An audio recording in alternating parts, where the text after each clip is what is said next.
Welcome to Dubai. Hi, Vlogger lang po tayo. Ano siya? Ha? Tignan nyo po kaganda ng Dubai. Siguro magpapaalam na po rin ako dito. Ilang araw na lang po ako. Tatlong taon na po ako dito sa Dubai. Ganun pa din, hirap pa rin sa buhay.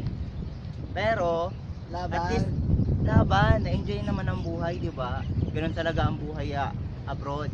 Minsan, Oo, sabi nasa nila, taas ka, madali daw. minsan bababa ka, minsan bababa ka. Hindi naman tayo minsan, bababa. Lumaban ka na lumaban. Diyan talaga.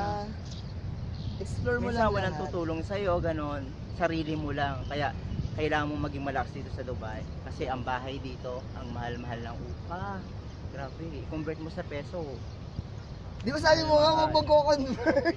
Eh wag daw magko-convert, sabi ng ito bago kasi ito 2 buwan lang dito kaya parang walang alam sa Dubai, ganyan. Ayun. Ikaw kayo nagsabi magko-convert. Tapos kaya pala pinagka-shopping mo ko ng mamahalin. Okay, mamaya na po.